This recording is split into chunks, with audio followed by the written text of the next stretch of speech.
given where we are right now in terms Two of technology? categories here. One is it's 2025. No sales rep does anything that isn't recorded. Every phone call, every email, every interaction is recorded. And if your sellers aren't keen on that, just swap them out with the newer model, because that is the way sales is done. Welcome to the Master Dealmakers Secrets podcast. And now, here's sales growth strategist, John Blake.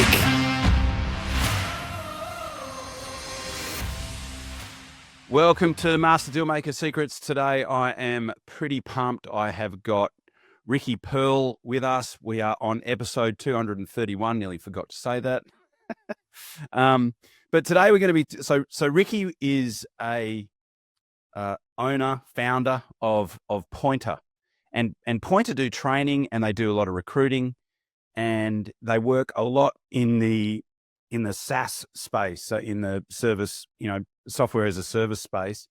And so Ricky has a really deep knowledge around all of the different technical tools that we can use in sales. And he's just a wealth of knowledge. One of his hobbies is working with a particularly complicated piece of software, which I'm really looking forward to asking him about. There's so much going on and it's moving so quickly around technology and AI and sale and all of the different tech tools. I mean, I think it's incredibly exciting time to be in sales. So I'm really excited to have Ricky on here. Mate, welcome. How you going? Thanks for having me. Excited to be here. Yeah, I always love these introductions because you get pumped up more than you deserve. Well, I didn't even read your bio, but I just sort of pulled out a few things that I'm aware of just through following you on LinkedIn. But yeah, looking forward to going a little bit deeper into what you've been up to. So I guess a relatively good place to start might be, what is it that led you into what you're doing now? It's been a bit of a journey, and I won't start you off at the childhood. Maybe I'll just start you off with why we started. Yeah. How far back do you want to go? Well, I to be honest, I think part of it is you have to go back to South Africa, only because when I moved to Oz a good 14, 15 years ago. One thing I noticed is there's a pretty weak culture around sales. Yep. Being in sales wasn't seen as esteemed. There was there wasn't that hunger, there wasn't that drive. And I think the same is probably true for entrepreneurship in this country. Like South Africa, like if you didn't make proper money, you lived a pretty terrible existence. But if you there's a 30% unemployment rate in South Africa. But 30%, I don't know which stats you're reading, but that's a lot more generous than the reality. Really? The reality is higher than that. And that won't include the anyone in the country illegally. And there's here we're talking thousands, tens of thousands. I don't know what the number might be. There you're talking millions. So wow. It's it's rampant. But if you do well there, you live like a king. And in general, I think what that means is people always have this ambition from a young age, because if you don't do well, you literally might not be able to afford healthcare and security. Like your life actually depends on you doing well. Yeah. And that changes the culture. Whereas in Australia, like, to be honest, like you and your partner, could get any job, literally any job, and still probably afford to get to Bali every once in a while. Yeah. Especially at the moment. Yeah, well, I mean, and listen, times are tough. I don't want to take away, this isn't a statement about how easy life is in Australia. It's more, when I came here, I noticed there was this challenge around great salespeople. Why would you go into sales if you could make the same money in marketing?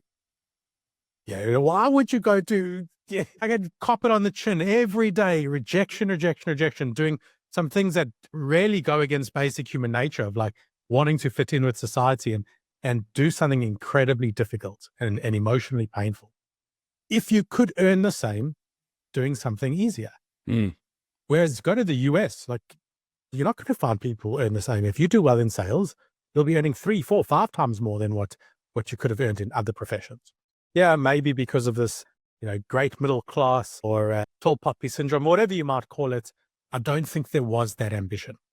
But what that meant was those that were ambitious and those that had an entrepreneurial spirit struggled to find phenomenal resources because there just wasn't built up around that. So we built Pointer to support founders, or sales leaders, Yep. in achieving the outcome that they want, which is exceptional sellers doing great work. And there's only 1% in the top 1%. Like that's the science. Everyone wants the top 1%, but if you genuinely want to be able to employ them, it's hard work, and that's what we help companies achieve. Yeah, I love that. And the reason I know about the 30%, which is incredibly interesting in terms of what you're saying might be the real number, is that I have interviewed a few people from South Africa around sales. So one of the guys that I met at a conference a few years back is in partnership with a lady that runs it's like a outsourced sales function business. And the reason why is that typically people from the Philippines aren't great at sales, in my experience, at least. And so in South Africa, I think it's a better place to look if you're going to outsource that function. And because, there's such high unemployment rate, it's, there's a lot of people that are, looking for work. Look, I've had some phenomenal sellers from Philippines, but in general, I'd agree that in Australia, when you hear a Filipino accent, particularly on a cold call, it's barrier. They start off with a disadvantage. Yep, it's a barrier for sure. And that's more a reflection of our biases than it is of their abilities. True. But still, the reality is the reality. In South Africa, though, I think people just have a slightly different reality. Everything is a negotiation. It takes you 10 days to get your passport. I'm being generous, probably takes you about 100 there. But there's a way that you can get it done in 50 days. And you know what? There's a way you can get it done in 5 days. And you know what? There's a way you could probably get it in the next hour and a half if you had to. There's always a way. And that creates some creative problem solving, negotiations. I've tried hard, I've been pulled over before and the cop wants to issue you a ticket. I'm like, give me the tickets. I think I'd already applied for my visa for Australia. So I didn't want any drama. I was like, give me the tickets. I can't tell you how hard I had to work to not bribe the police officer. Eventually it came down to the point where the police officer said to me, hey, mate, I tell you what, how much money's in your wallet? I said, I don't know, 100 Rand. It's about $10. He said, why don't you leave your wallet on the front seat? Go talk to my partner at his car and we'll steal the money from you. I was like, all right, that's a solution I'm okay with. Like crazy scenarios. And this is nothing against South Africa. I love it. And I had a phenomenal upbringing and my family's still there. But every single situation has multitudes of opportunity to do things in creative ways. Yeah. And so when you can negotiate with from the tuck shop, at your school, all the way through to how you get a fine, it develops some skills in salespeople that you just wouldn't have that opportunity. I'm not saying, far more blessed in Australia than that. I'll choose this reality over that reality any day, and I have. That's why I'm here. But it does create just a slightly different breed. So great place if you're outsourcing. We don't outsource to there. All of our services are around, Aussie services, good Aussie businesses. We, for no particular reason, landed up with 100% of our clients being in SaaS and technology. Yeah. The original ambition was to help more mechanics, tradies, general service businesses and suppliers and everything else to support them with their sales functions. And very quickly, we just landed up in technology. Yeah. Isn't that interesting? Yeah, because I work with a lot of trades and construction type businesses, and I've had a couple of SaaS type companies that I've spoken to and that I've done some work with. I've got one client that is a SaaS based business at the moment. So yeah, that's an interesting journey. I mean, you're preaching to the converted around the whole sales thing. I mean, my background was in wholesale. So I used to surf competitively. I was sponsored by Rip Curl and Quicksilver. Wow. And the guy that had the agency in WA rang my folks when I was still 17 and asked them if I'd be interested in going and working there. And so for the first 4 years that I was there, I didn't even know what sales or business or marketing was. All I heard in the interview was, you're going to get free surf stuff. There we go. You were sold. That's it. Yeah, that's it. And it wasn't really until I'd been doing it for 3 or 4 years that I realized that what we were doing was actually sales and marketing. So So because of that, I work with a lot of retailers, and my first clients when I first started the consulting business 21 was helping retailers to sell more product to the general public. Amazing. Because one of the roles I had was at Arnett Sunglasses, where we trained the staff on how to sell sunglasses to the general public as one of the ways that we supported our retailers. So when I started the training business, all those people were like, yeah, can you come back and help us sell all the rest of the stuff in our shop? Amazing. And there's so much opportunity here. I think before we moved into technology, one of the systems we set up for a tradie, for example, he was a fencing installer. Yeah. And Sorry, an antenna installer? Fencing. Fencing. Okay. Fencing, Yeah, but, yeah. you know, primarily upmarket, high security, things like that. Only commercial. And so we set up a little system. I hired someone who was still in uni to call on every single project that was in BCF or Cordell or Estimate One or whatever the service was that was giving the projects, called every single one of them and just saying, "Hey mate, could we get the drawings? We want a quote on it." And half of them, and they called literally every single one. And what was amazing was so many companies were begging for quotes because they were struggling to even get tradespeople to provide them quotes, let alone, you know, they had to, part of their procurement process, get 3 quotes and they could only get 2. Yeah. Like, they were desperate. People don't call We it. had this, I know. this uni student calling every single project, just saying, "Hey, could you send us the drawings?" Get the drawings. We flicked it off to the Philippines, where we had 2 full-time architects and draftees, you know, doing the takeoffs, putting the quote together and sending it to our clients already made into a quote format, just to like sign off and double check that they're happy with it.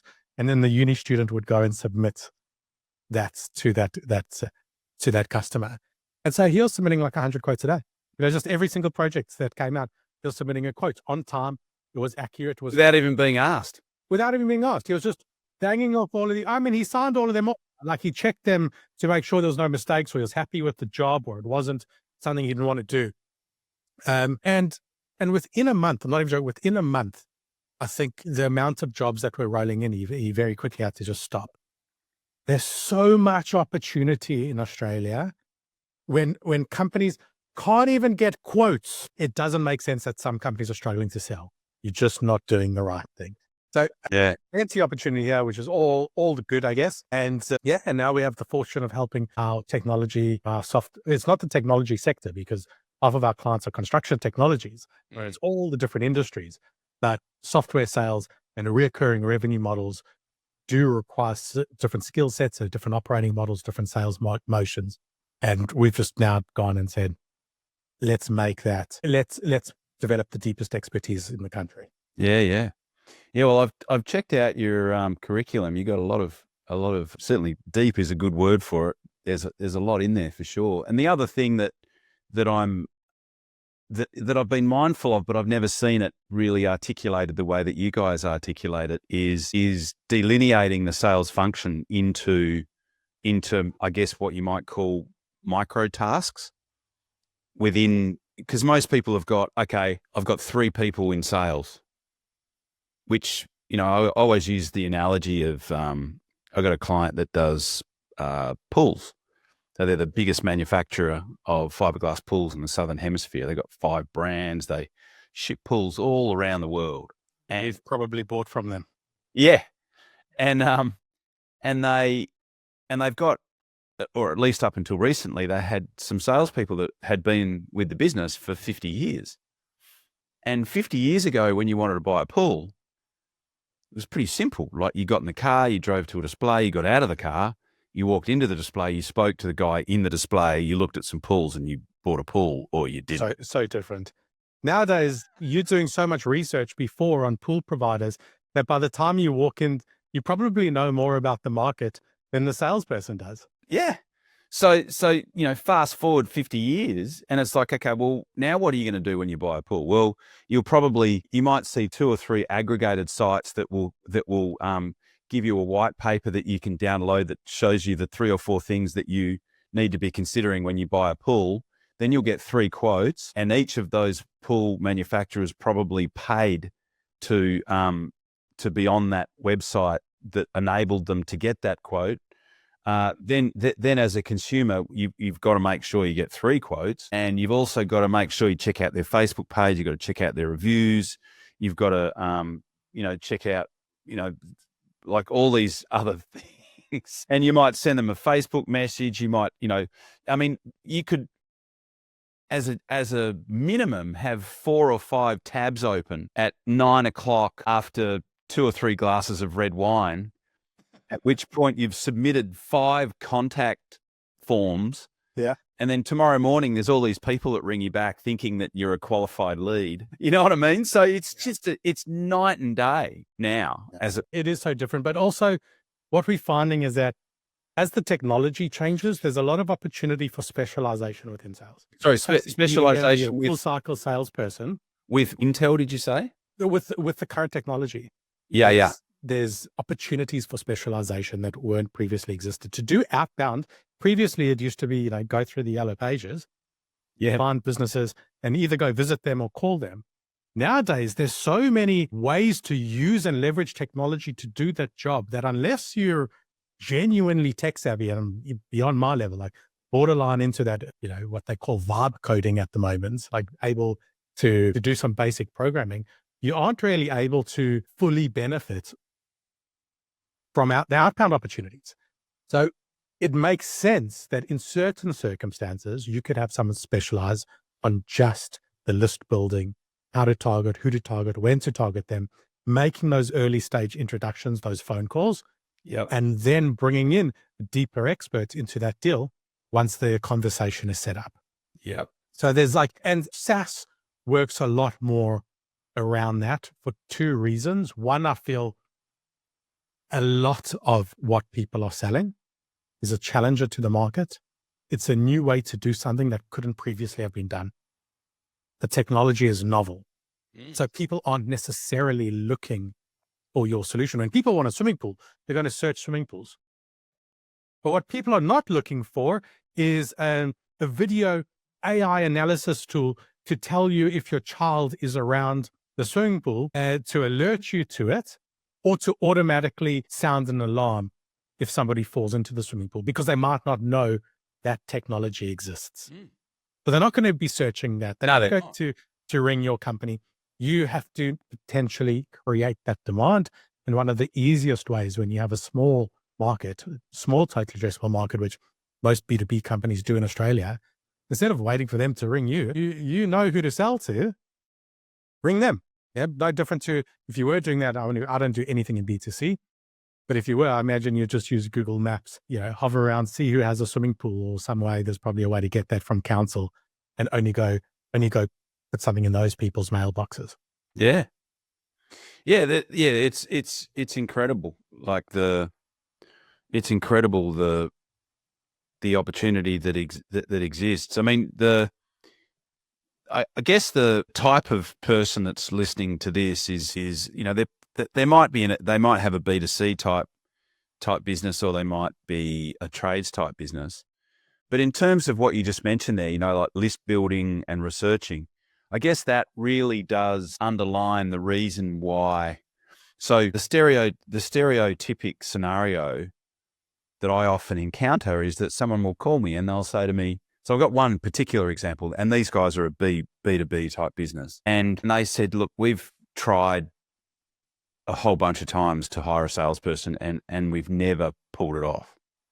And I said, well, tell me, what happens? And she said, well, we run an ad, we interview, we choose what we believe is the best person. And then they start, and we give them a base and we give them an incentive. Heard this so often. So first question, do you provide them with leads? No, that's something that they're responsible for doing. Right. So straight away, like question number 1, straight away, they are going to be spending probably 60 to 70% of their time trying to work out who they're going to, Look, and B2B, that's not so uncommon. In B2C, it's a problem because there's so many consumer protection laws around how you can go and market to individuals. Yeah. But in B2B, if you know who your potential buyers are, it's very common for people to have to knock on doors. I think. Oh, look, it is. It is. But in terms of delineating that process, it's like this woman had 10 people that she'd put into that role and they'd all failed. So So I'm like, okay, you need someone to create you need somebody to put the balls in front of the pockets, and then your salesperson can actually do what is what it actually says that he's meant to do in the job. That's a great way to do it. And often that is a better way. And the nice thing is if you have that one person who's constantly cold calling, they can sit in the office next to you. They're not field reps. You get to listen to the calls. You get to record the calls. You can hear, why are people saying no? Why are people saying yes? You refine your messaging. You refine your positioning. It can be centrally controlled. Yeah. One of the prior challenges that this person would have had is hiring salespeople is fundamentally broken. Yeah. It's two reasons. Time. Your average salesperson gets 50% base pay, 50% commission. Yep. Let's just use some random numbers here. Let's say person is on $100,000 base. Yep. And getting $200,000 when they're getting their commissions. When you put an advert out for a $120,000 base pay job, there's potential for this person to earn if they're on their target earnings. Who's going to apply? Because any person, even if they were earning 90 base to 120 base, nice jump. That's a great career jump, right? Yeah. However, if you were at 90 and getting your commission, you're going from 180. You were getting 180 that year, and now you're taking a step back to 120. And you're at getting 180 where you know you can get it. Yeah. And you're moving into an environment at 120 where you have no idea if you're going to be able to sell. Yeah. Right. So new product, new market, new market, new everything. So the people are they going to deliver all the stuff that I sell? That's the other thing. The people who are willing to do that are the ones who are not getting their commission. They're the lemons. Yeah.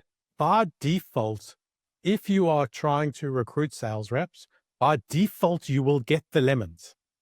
And the kicker is that sales is a skill, and skills are how you apply knowledge. But 99.9% of interview processes, we're just talking to them. We're asking them questions. We are testing their knowledge, not their skill. Not their application. And the longer people have been in sales, the more they have the knowledge. Ask any professional sales rep. How do you manage a deal? How do you manage your pipeline? How do you do this?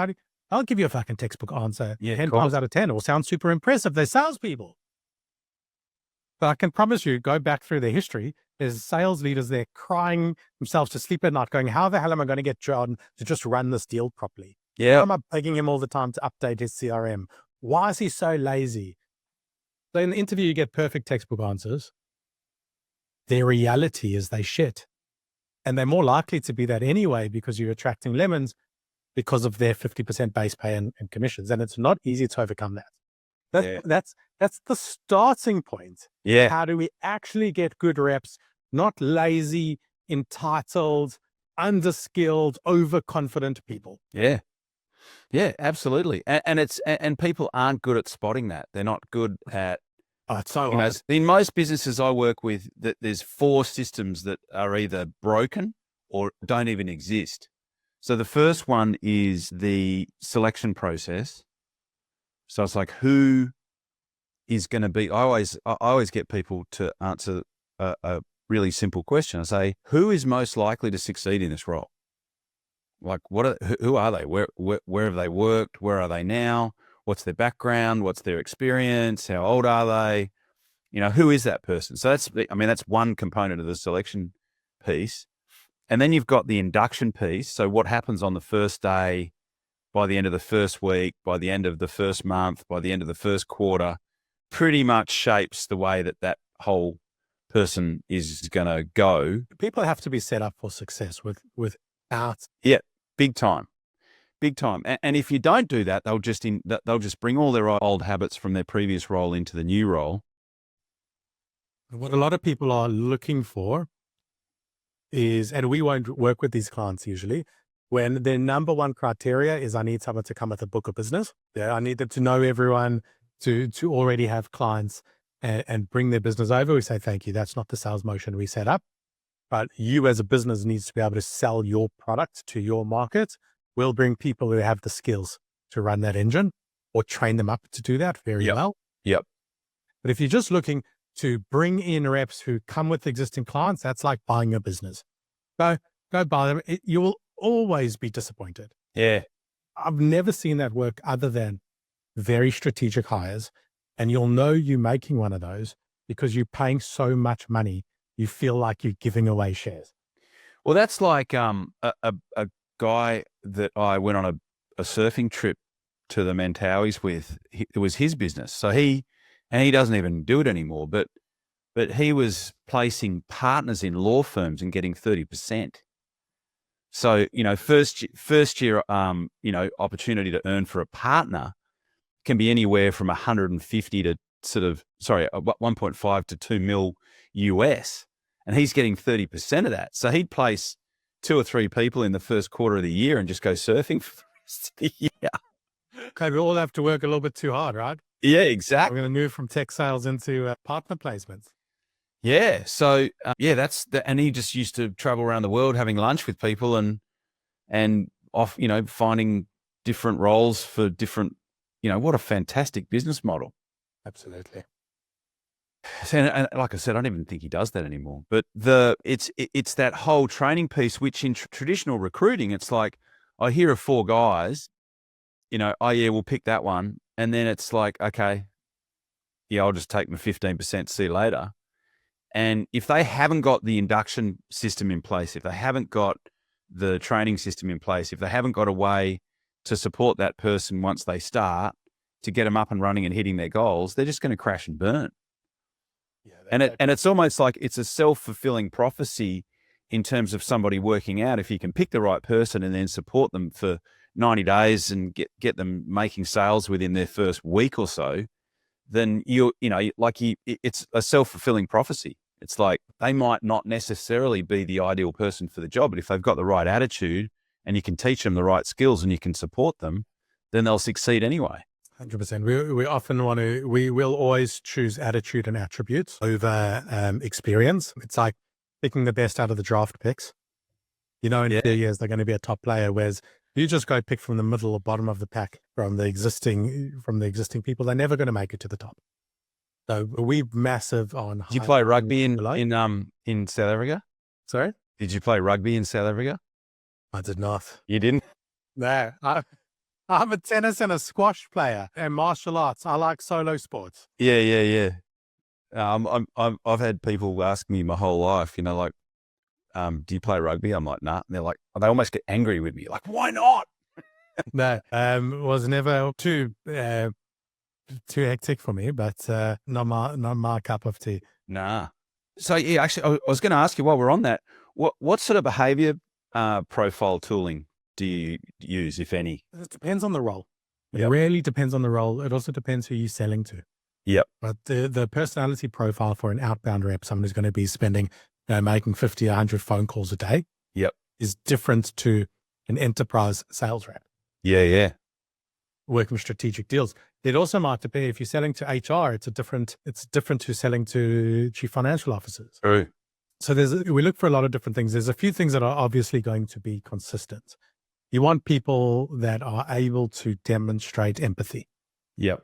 Empathy is incredibly important because ultimately we've got to understand the problem that our prospects are trying to solve. And if you can't understand that problem, you cannot sell to them. And if you can't understand their motivation behind it, understand their perception of their risks, their perception of their opportunities, if you don't have empathy, you can't sell. So empathy is definitely one. Resilience, absolutely key. This is we claw through 99 no's to get to the one yes. Yeah. And that means Monday you get 10 no's. Tuesday you get 10 no's. And all of these no's come in different flavors, right? Yeah. Some of them are as kind as others. Yeah. Wednesday 10 no's, Thursday 10 no's, Friday 10 no's. And that weekend, all you've had is no's, all you've had is rejection. You've still got to be positive. Yeah. Because the next week, Monday, no's, Tuesday, no's, Wednesday, no's, Thursday, no's, Fridays, just before you close up, you get that one yes. And this is what success feels like in sales. Yep. So we need resilience. Yep. I'm big on curiosity. I want people that are eager to learn, eager to understand. People tell me they're the best seller in the world. I don't want them. No. People say, look, I want team players. Selling is a team sport. I certainly want professionals. I never want to have to beg people to work for a living. There's certain things I'm not willing to teach. We've had people rock up for video interviews they do this like asynchronous video when they apply with us first. And we've had people shoot this video in bed, literally in bed. I mean, I've had people before with messy beds in the background, but in bed. They're like, you have things to learn that I don't want to teach you. You couldn't make that up. No, it's Really it good. is unbelievable. Definitely some roles. So like if you're in customer success, so dealing with the post-sales, your upsells, your resell, your cross-sell, I think they need to have like a deeper interest in people, in relationships. Whereas, if you're an account So executive. are you using software, like behavioral software, to work out those particular traits? Or are you mostly just through the interview process? What's that? We've used a few. Yeah. And ultimately, My take on it is that so I've got one that I use, which is designed specifically for salespeople. And my take on it is that it's a useful data point, but it's not something that you would hang your hat on entirely. they're all self-selection anyway. So you get to give the answer. Yeah. And if they're just going to give the answer that they feel is most appropriate for them, first of all, half the time they might be manipulating that, trying to pick the one that they think is best for the role. Yep. So you might get false positives, which is more dangerous. Yeah. And two, I can just ask the question. Yeah. Yeah. And I ask the question on the spot. I can ask it in a way that they can't see their 4 options and pick which is best. I can ask questions in the way where there's absolutely no obvious way which is the right answer. Far more in control. And I can read into everything. Like, I think the skill of interview and looking at these things really important. But more importantly, I'm not going to try work out in a 20-minute interview, which is very set up with all of this pretense. It's a very, contrived environment. I'm not going to try to work out in 20 minutes if you are worth investing $150,000 into, whether you exhibit, trait A, B, C, and D. If you did exhibit trait A, B, C, and D, that should have been present and obvious in the last 10 years of your life. Yeah, you're looking for a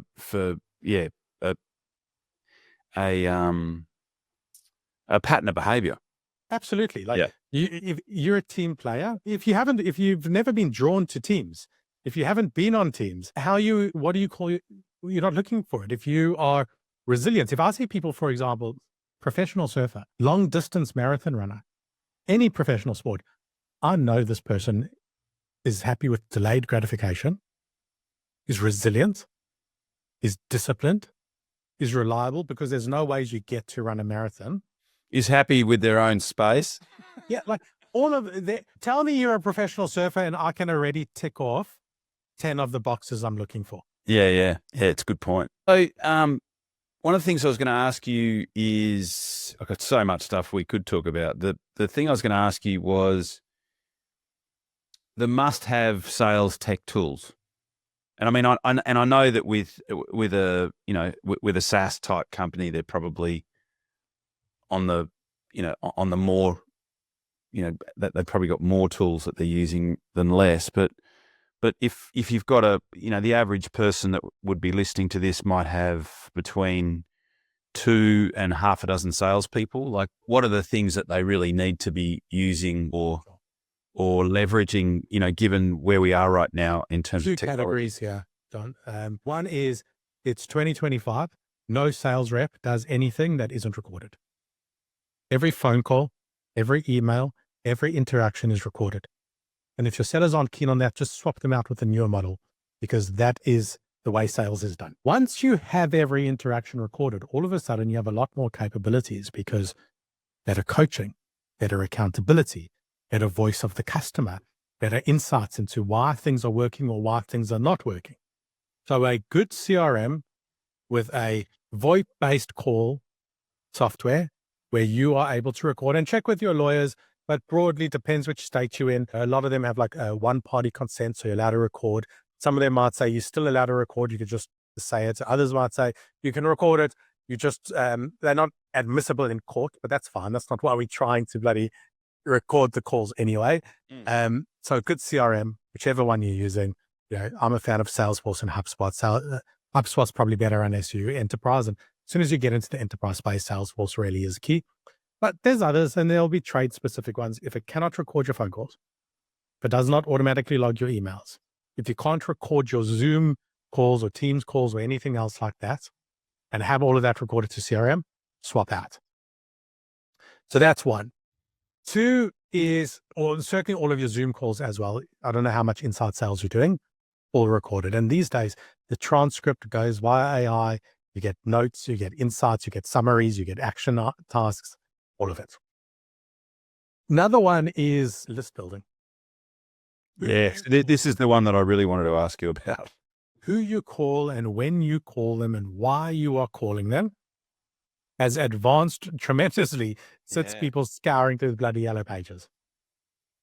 You have to leverage technologies there, and there are just remarkable ways to do this, from hectically advanced through to dead simple, but most people aren't even using that. No. But there's companies like, and everyone just needs a data strategy. So you're in construction, I don't know, you're a tradie. Right, so when is the right time to call people? If you're doing maybe commercial builds, all right, well, it's when they have a build on. Where do I find out if they have a build on? I'm going to use Wardell, BCI, or Estimate One. But how do I get all of that? I can do it manually. I can send it to a VA in the Philippines, or I could get their API key and have that all come into a spreadsheet or into a data table somehow. Then I'm going to want to determine, well, which of those do I want to look into? And now you can either use AI or a VA in the Philippines to assess each one, see which are good fits for projects that you want to be on. Then you're going to find out, well, who do I want to talk to? Did the project have someone's name? Often in BCI and Cordell or Estimate One, it doesn't. So it will have like the wrong person's name, not the decision maker. It will have like the procurement manager or someone like that. So now you got to research that. And there's tools like Firmable where you'll go find the person. I want to talk to John Blake, look up John Blake, and it's got John Blake's mobile number. It's going to cost whatever, 50 cents or whatever it might be. So there's phenomenal ways to build lists. That's the basic strategy. There's very complicated strategies where you can just collate data from multiple sources, scour your entire market, look for signals of now's the perfect time to approach this company, and have some of that even automated, although I'm not so keen on the automated outputs yet. You know, the AI voice callers, the automated cold emails that are automatically written for you using AI. Not quite there. That was going to be my next question. But there's some, you still need a lot of human in the loop to do that well. The ones that are selling you all of this different, there's just so much crap out there. It's not good enough yet. No. And the understanding, my current understanding of the automated stuff is that, I mean, there's my experience and then there's my understanding. So my understanding around the voice, replacing a salesperson over the phone type thing is that if you're selling something that's more B2C, it can work. But if it's B2B and it's more nuanced and you're probably selling to a more tech savvy type buyer, it'd be pretty easy to. Yeah, you'll lose trust. Yeah. Sellers about building that trust. Yeah. I feel a lot of this AI diminishes it. Yeah. I'd also say, don't be the first. Don't be the first. Wait until you have been sold to. From a wise man once said to me, pioneers end up with arrows in their back. There's so much snake oil out there. And listen, I don't know when people are going to be listening to this podcast. The time they listen, because it's moving quickly. Yeah, so is. But there is a lot of snake oil out there. Yep. There's a lot of things that are doing things because it's technically possible, not because it should be or it's the right thing to be. Yep. And there's a lot of people doing brand damage, and you can do that stuff really quickly. You can automate your mistakes now. That's what. So it's like there's a lot of crap. And in fact, I think the more noise that comes from AI, the more shit emails we get and bad cold calls and automated LinkedIn messages. Yep. The more the human approach will become novel. Yeah. And stand out, and the more successful you'll be with that. Yes, leverage technology. If you've still got people building lists and reps spending 4 hours a day doing admin, they shit at it, and the outcome isn't as good as as automating that. But if you do have good reps that build good relationships and have good conversations and help solve problems that your market has, huge value still. Yeah.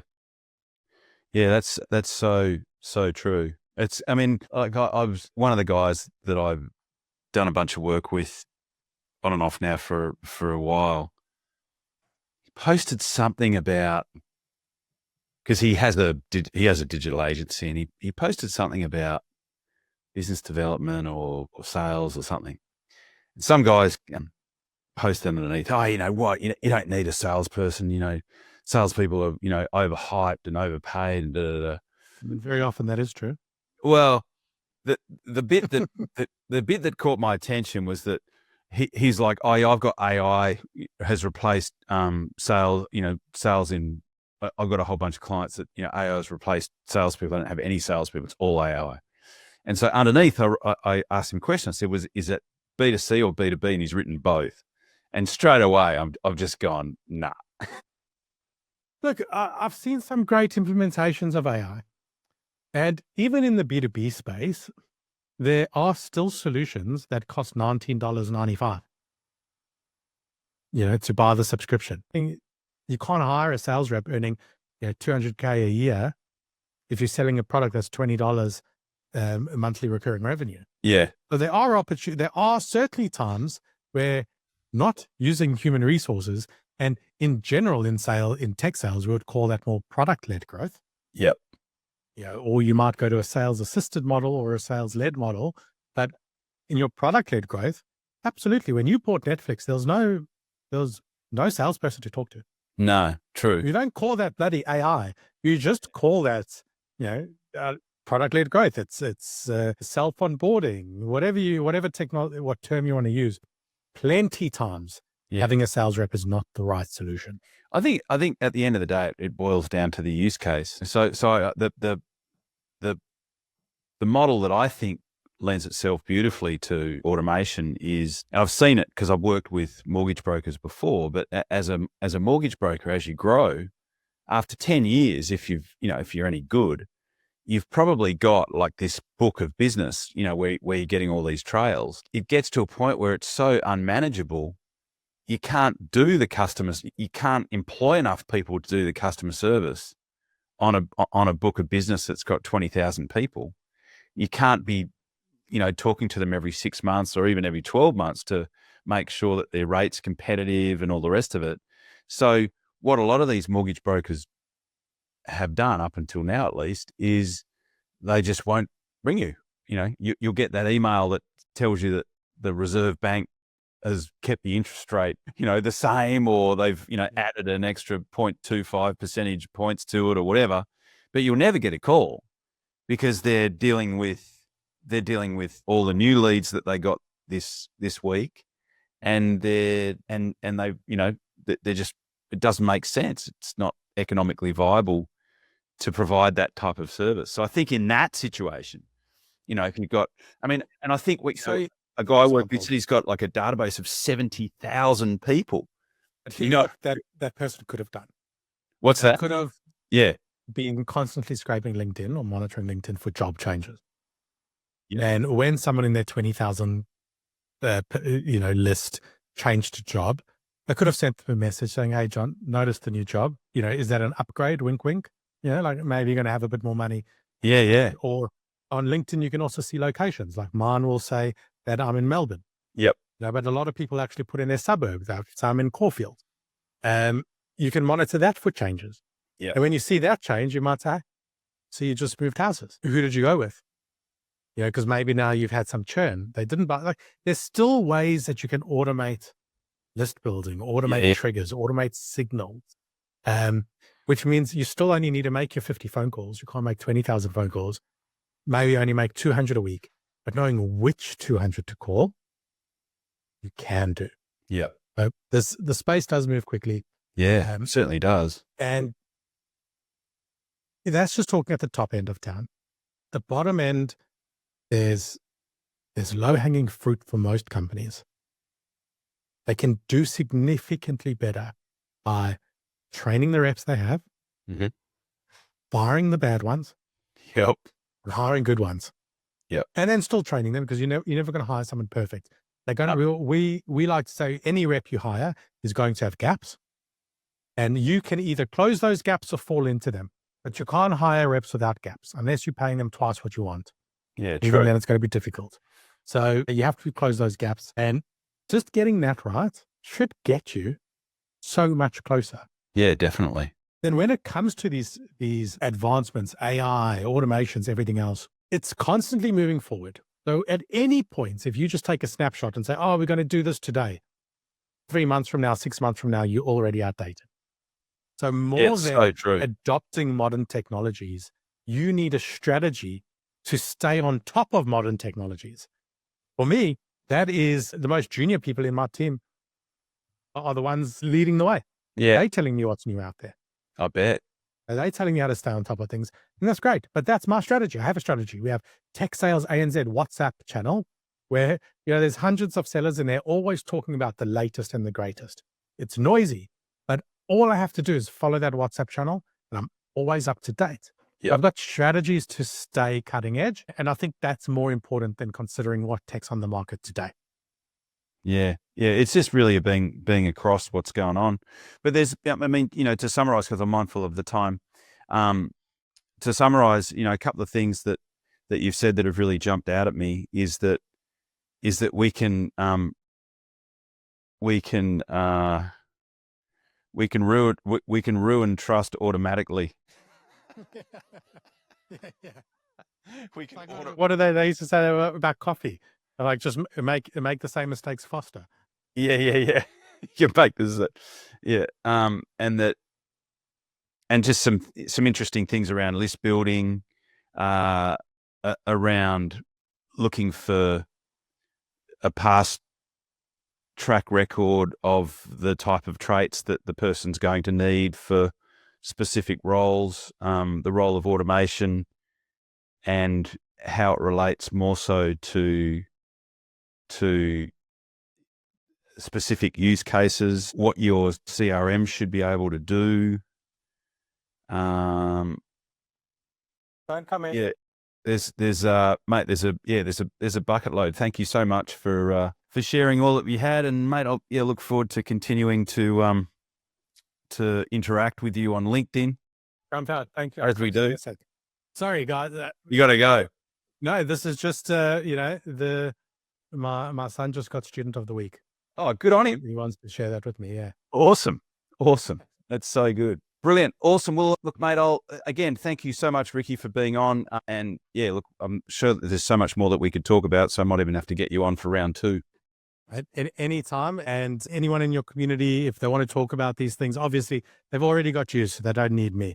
But always happy to have a chat about these things. So best way to find you is need others to talk about it. Yeah, absolutely. Absolutely. Well, like I think we both talked about, there should be more people talking about this sort of stuff. But people can find you on LinkedIn, Ricky Pearl. The name of your website is pointerstrategy.com. People are looking pointerstrategy.com.au. If anyone connects with me on LinkedIn, I always accept it. Yeah. Unless you're telling me straight away, in which case. Yeah, fair enough. Awesome. Well, look, thanks again for jumping on, and mate, I'll look forward to talking to you soon. Thanks for having me on. Thanks, Ricky. See ya. Cheers. You've been listening to Master Dealmaker Secrets with John Blake. Subscribe to get more in-depth strategies and maximize your sales process with new episodes every other week. And double your inquiry to sale conversion with the lead flow you already have. Go to johnblakeaudio.com for his exclusive, free, no fluff audio training and companion PDF guide.